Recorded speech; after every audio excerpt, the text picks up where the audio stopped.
Olá, Deus abençoe a sua vida poderosamente em nome de Jesus. Eu gostaria de trazer uma palavra para edificar a sua vida. Mas antes, preste bem atenção. Se esse canal tem edificado o seu coração, tem feito bem a sua vida, tem feito bem a sua alma, tem feito bem a você como um todo, então compartilha, ok? Deixa um like, se inscreve, ative um sininho aí e faça com que esse canal chegue a outras pessoas. Talvez alguém compartilhou com você e você chegou até esse canal porque alguém compartilhou e você não está inscrito. Então, assim como alguém fez isso com você, faça com outra pessoa. Quem compartilha ama, ainda mais nessa época de avanços tecnológicos tão grandiosos. Eu tenho dito o seguinte, que compartilhar também é um sinal de amor, porque quem ama cuida. E quem cuida, nessa linguagem odierna, nessa linguagem de hoje em dia, compartilha. Quem cuida, compartilha. Tá bom? Já compartilhou? Ok? Já colou aí, já copiou o endereço e colou? Já ativou aí o sininho? Já curtiu? Então vamos. Livro do profeta Isaías, no capítulo 6, eu gostaria de falar algo poderoso aqui com vocês. Há uma passagem aqui que é conhecida de muitas pessoas, eu tenho certeza que você já ouviu alguém falar sobre isso, mas eu gostaria de meditar de uma maneira diferente neste dia maravilhoso com você. Isaías capítulo 6, no versículo 1 em diante, diz assim: No ano em que morreu o rei Uzias, eu vi também o Senhor assentado sobre um alto e sublime trono. E a cauda do seu manto enchia todo o templo. Os serafins estavam por cima dele. Cada um tinha 6 asas. Com 2 cobriam seus rostos. Com 2 cobriam os pés. Com 2 voavam. E clamavam uns aos outros, dizendo: Santo, Santo, Santo é o Senhor dos exércitos, e toda a terra está cheia da sua glória. E os umbrais das portas se moveram à voz do que clamava, e a casa se encheu de fumaça. Então disse eu: Ai de mim, pois estou perdido, porque sou um homem de lábios impuros, e habito no meio de um povo de impuros lábios. E os meus olhos viram o Rei, o Senhor dos exércitos. Porém, um dos serafins voou para mim, trazendo na sua mão brasa viva, que tirara do altar com uma tenaz. E com a brasa, tocou a boca e disse: Eis que isto tocou os teus lábios, e a tua iniquidade foi tirada, e expiado o teu pecado. Livro do profeta Isaías, capítulo 6, do versículo 1 ao versículo 7. Uau, que palavra poderosa é essa que nós ouvimos. Sabe, quando eu leio o livro do profeta Isaías, principalmente o capítulo 6, é o capítulo que nós lemos aqui, até o versículo 7, eu começo a imaginar a ligação entre Isaías e o rei Uzias. Alguns teólogos dizem que eles não têm parentesco algum. Outros teólogos dizem que Isaías era primo do rei Uzias. Já outros dizem que ele era sobrinho, que o rei Uzias era tio dele. E esse erro por causa de uma palavrinha, apenas uma consoante no final do nome, uma letra, uma consoante no final do nome do pai de Isaías, que seria o Sefer Sofit, o Zain Sofit. E aí ocasionou esse erro de transliteração, e por isso alguns teólogos dizem que eles não têm parentesco algum, porque foi um erro de transliteração, de tradução, do massorético para o nosso português, e outros dizem que ele era primo ou sobrinho do rei Uzias. Mas independente disso, se havia uma ligação entre Isaías e o rei Uzias, uma ligação de parentesco, uma parentela, ou se eram apenas muito amigos, ou apenas colegas e um considerava o outro, independente. Nós vimos aqui no texto, nós lemos e nós vimos isso, que há uma singularidade nesse texto quando ele diz: no ano em que morreu o rei Uzias.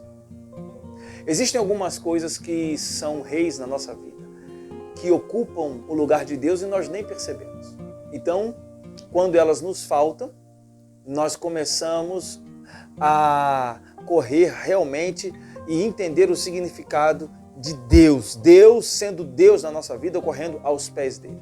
Ah, mas eu sempre soube e o senhor não sabia, pastor? Fulano não sabia? Às vezes sabemos apenas de maneira teórica, mas na prática, a nossa prática é outra. Se o profeta Isaías, falando isso, nos mostra e nos dá essa revelação, o que dirá a nós? Quando ele diz, no ano em que morreu o rei Uzias, eu vi o Senhor, a proximidade que ele tinha, ou a aproximação que ele tinha com o rei Uzias, era tão grande que o seu falecimento, a sua falta, causou um enorme impacto na vida de Isaías. E esse impacto, a ponto de trazê-lo de volta para o centro, fez com que ele visse o Senhor assentado no alto e sublime trono. Então, quando ele disse, eu vi o Senhor assentado no alto e sublime trono no ano em que morreu o rei Uzias, ele estava dizendo, eu cheguei mais perto de Deus quando tudo aquilo que me facilitava e começou a ser Deus na minha vida, começou a faltar. E aí então o verdadeiro alicerce se estabeleceu na minha vida, no ano em que morreu o rei Uzias. Agora, abra um parênteses aí na nossa conversa e entenda o seguinte, se você olhar os capítulos anteriores do profeta Isaías, do livro de Isaías, você vai ver ele falando, ai de ti, ai de ti, ai de ti, ai de ti, e se eu pudesse colocar um nome nessa conversa, eu vou colocar, né, seria olhando para dentro. Porque enquanto ele falava, ai de ti, não há menção de toda essa glória acontecendo, de toda essa visão celestial sendo estabelecida na dramaturgia da alma de Isaías. Não. Enquanto ele falava isso, ele era apenas Isaías, porque o livro do profeta Isaías nós sabemos que é profeta por toda a sua história, mas ele profetizou por anos e anos, e aqui trabalhando com números arredondativos, pelo menos 40 anos, correto? E aí, nós sabemos por isso hoje, mas no começo nem sempre foi assim. Você acha que enquanto alguém está falando de outra pessoa, ai de ti, olha você, apontando o dedo para você, você considera essa pessoa alguma coisa?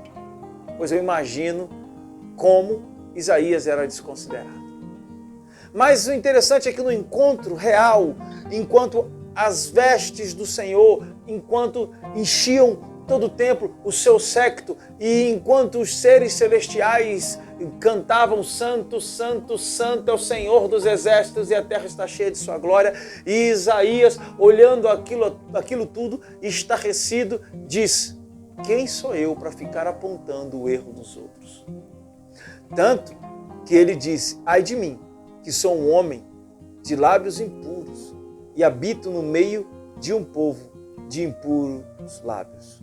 Ou seja, ai de mim que sou tão pecador quanto aqueles que eu aponto. E aí o anjo veio e tocou justamente aonde ele reconheceu que estava errado. O anjo pegou a tenaz, tirou do braseiro e tocou nos seus lábios. E quando toca ele diz, o seu pecado foi tirado de ti, foi extirpado, a sua iniquidade foi expiada. Olha só, profeta e ainda tinha pecado e iniquidade, sendo o profeta Isaías. Sabe o que eu aprendo? Eu aprendo que nós precisamos olhar mais para nós e menos para os outros. Por isso que eu disse, olhando para dentro. Eu aprendo que a nossa vida já é tão cheia de coisas, tão cheia de afazeres, nós já temos tantos problemas que são os problemas nossos e que não são problemas para destruição, mas sim para recompensa, porque a escada do sucesso se resolve na resolução dos problemas, ela se resume, melhor colocando, na resolução de cada problema que eu resolvo, uma oportunidade que Deus me dá para crescer. Mas nós já temos tantos e ainda queremos trazer mais, olhando para a vida dos outros, nós não damos conta, muitas das vezes, da nossa vida, daquilo que precisamos fazer e não fazemos, e ainda assim, queremos olhar para o outro.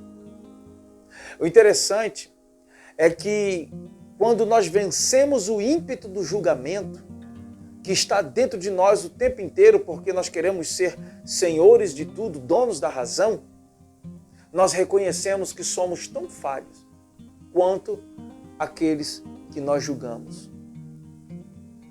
Quando nós entendermos que precisamos mais estender a mão do que ser um sermão para o outro,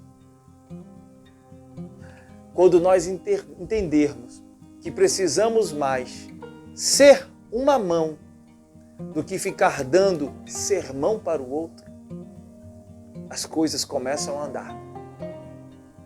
Quando nós formos mais advogados de defesa do que promotores de acusação, entenda que se eu não sou Deus para condenar, se eu não sou Jesus para resgatar, se eu não sou o Espírito Santo para convencer, eu não posso ser o diabo para acusar.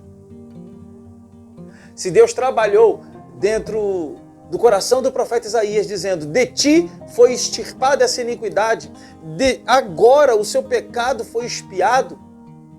Ah, meu irmão, quem somos nós? Olhando para dentro. O meu convite, através dessa conversa, é que você possa olhar para dentro de você, porque aquilo que você reconhece é aquilo que Deus está disposto a tirar da sua vida. Aquilo que você reconhece como erro e como pecado, logicamente. Aquilo que você reconhece que faz mal é onde Deus vai pegar a brasa viva, tirar com a tenaz, tocar e queimar. E vai dizer: foi extirpado o seu pecado, a iniquidade saiu de vós, expiado foi a sua iniquidade. Olhe para dentro. O que aconteceu com o profeta Isaías pode acontecer com muitos de nós. Porque a nossa tendência a olhar defeitos e erros é grandiosa. E infelizmente nós valorizamos mais os defeitos do que as qualidades. E esquecemos que todos nós temos. Reconhecimento é a chave para a cura. E eu só consigo ser curado quando eu reconheço, mas eu só reconheço quando eu olho para dentro.